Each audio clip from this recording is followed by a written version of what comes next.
परम गुरु साहब जी महाराज के बचन। यह मन बड़ा खतरनाक है। जन्मांजन्म के मसाले इसमें भरे हुए हैं। न मालूम कौन मसाला किस वक्त खड़ा हो जावे। इस वास्ते हर वक्त इनका हत्याल रखना चाहिए और सतगुरु को हर वक्त अंग संग रखना चाहिए। मौत का वक्त सख्त खतरनाक है। जन्म भर के तमाम रुयालात और वासनाएं उस वक्त खड़ी हो जाती हैं। याद रखो कि जब तक मौत के वक्त पूरी दीनता व आजिजी अधीनता सतगुरु के चरणों में और निर्मलता न आवेगी, कभी दर्शन न होंगे। राधा स्वामी दयाल सतगुरु स्वरूप में प्रकट होकर कभी दर्शन न देवेंगे, जब तक ऐसा दीन होकर न पुकारेगा कि ए राधा स्वामी दयाल, ए सतगुरु आप धन्य हैं। आपने हर दम संभाल की और हर दम रक्षा की। मैं सख्त पापी गुनहगार आजिज दीन अधीन हूँ, सख्त कमजोर और दुखिया, कभी कुछ न कर सका। आपकी स्तुति सेवा बंदगी न कर सका। आपने फुला वक्त रहमत दया की, फुला फुला मेहर की। हाथ पकड़े की लाज आपको है।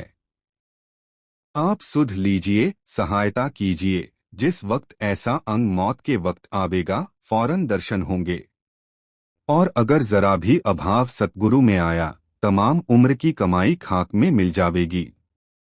सबसे उत्तम दर्जा भाव व यकीन व श्रद्धा की पुख्तगी मजबूती का है।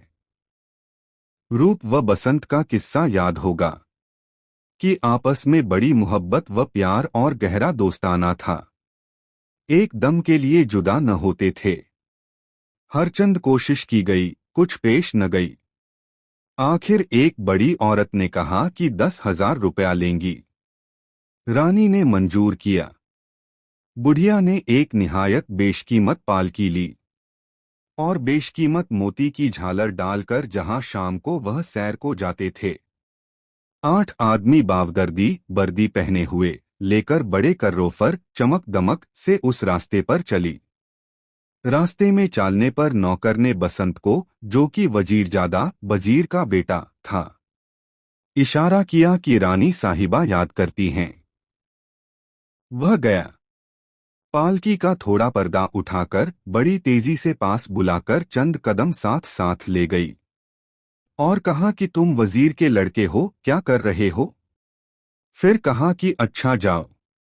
जब बसंत वापस आया तो रूप ने पूछा कि यह औरत कौन थी। उसने कहा कि कुछ मालूम नहीं। रूप को शुबह हो गया कि क्या मामला है।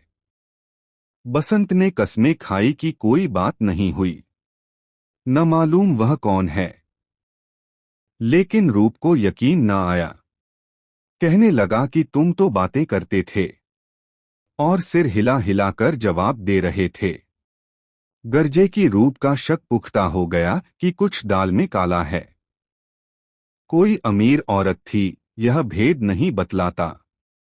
आते ही शाम को कहा कि बसंत बेईमान है, उसको कत्ल कर दिया जावे। रानी ने खुश होकर बुढ़िया को इनाम दिया। एक मामूली बात से उम्र भर की प्रीति एकदम खोई गई। ठीक इसी तरह किसी वक्त जरी भर भी अभाव सतगुरु की जात व्यक्तित्व में आया तो तमाम उम्र की कमाई सत्संग सेवा अभ्यास का असर बिल्कुल जायल नष्ट हो जावेगा। पछतावेगा। मौत के वक्त का क्या ठिकाना है। अभाव वाले को हरगिज दर्शन न होगा। इसलिए हर वक्त सतगुरु की जात में पूरा भाव रखना चाहिए और दिन व दिन भाव बढ़ाना चाहिए। याद रखो कि जो शख्स सारी उम्र मत की असलियत की सोच विचार और किताबों और बचनों की जांच में गुजार देता है, करनी कुछ नहीं करता, उसे कुछ हासिल न होगा। जो बचन सुनो उसे समझो और करनी में लग जाओ। रहनी गहनी उसके मुताबिक करो, तब कुछ हासिल होगा। बचन सुनने में पूरी तवज्जह लगाओ, यानी इल्मुल यकीन इल्म के जरिए से विश्वास, ऐनुल यकीन आंख से देखकर विश्वास, हक्कुल यकीन सच्चाई का अनुभव करके विश्वास करो, यानी सुनना और अमल करके उसको समझ लेना कि ठीक है। और फिर उसका रूप हो जाना। दिमाग को अपने दिल के तांचे अधीन करो, न कि दिल को दिमाग के। सुनकर, दिमाग में सोचकर, दिल का फौरन वही रूप बनाओ। करनी में लगकर वही रूप बन जाओ। जब तक कि करनी रहनी गहनी मुताबिक वचन न होगी, तब तक कुछ न बनेगा। और जो सोच विचार में फंसा रहेगा, जन्म बर्बाद होगा। इसलिए रहनी गहनी दुरुस्त करो, यानी करनी में लग जाओ। सेवा का दर्जा अफजल बड़ा है, लेकिन सतगुरु की सेवा बहुत मुश्किल है। लोग गुरु के सामने इधर उधर दौड़ धूप दिखा देते हैं, लेकिन दिली सेवा और ही है। और सेवा अलहदगी में ही दिली उमंग में करे। महाराज साहब ने एक किस्सा बयान किया था कि एक फकीर साहब हुक्का पीते थे। रात को 12-1 बजे उठकर, जबकि न आग थी न दियासलाई, कहने लगे कि कोई शख्स हुक्का पिलाए। सब मुरीद चेले चुप हो गए। एक गुरुमुख था, उसने चिलम पकड़ ली और शहर चला गया। लगा आग ढूंढने। एक वेश्या के पास आग थी, वह हुक्का पी रही थी। मुरीद ने आवाज दी कि माई आग दे। उसने कहा कि चले जाओ, आग नहीं है। उसने कहा कि तुम हुक्का पी रही हो, मेहरबानी करके जरूर आग दो। उसने कहा कि अगर तुझे ऐसी जरूरत है तो बता क्या मामला है। उसने असलियत जाहिर की। उसने कहा कि जो मैं मांगू दोगे तो आग देती हैं। उसने कहा कि जो मांगो दूंगा, मगर आग जरूर चाहिए। वह चिलम भरी हुई मई चिमटा उठा लाई और कहा कि अपनी आंख निकाल दे तो आग देती हूं। उसने झट चिमटा पकड़कर आंख निकाल दी और पट्टी बांधकर गुरु को हुक्का पिला दिया। सुबह भेद खुला कि यह वाक़ा हुआ है। शायद उसकी आंख गुरु की दया से राजी हो गई होगी, लेकिन सच्ची सेवा का यह अंग है। सत्संगी के दिल में यह ख्याल पैदा होता है कि उमंग व प्रेम उसके दिल में क्यों नहीं उठते। लेकिन ख्याल करो कि एक मन की गरज होती है और एक जाति। किसी शख्स का लड़का बीमार है। मालूम हुआ कि फुला तेली के पास उसकी दवा है। वह तेली सख्त आदमी है, बुरी तरह पेश पाता है, बुरा भला कहता है और उसके मैले कपड़ों से सख्त बदबू आती है। लेकिन चूंकि मन की गरज होती है, लड़के के इलाज के लिए आधी रात को तमाम सख्ती बर्दाश्त करता है और बदबू वगैरह की परवाह नहीं करता। एक तो यह है कि सतगुरु अपना रूप सुंदर सुहावन बना लेवें कि खुद ब खुद मन हुस्न सुंदरता की तरफ खींच जावे, और दूसरा यह कि ख्वाह सतगुरु काला मैला देह स्वरूप धरें। अगर मन की गरज है तो जरूर जावेगा। हकीम मौजूद है, इलाज की गरज से उसके पास जाना ही होगा।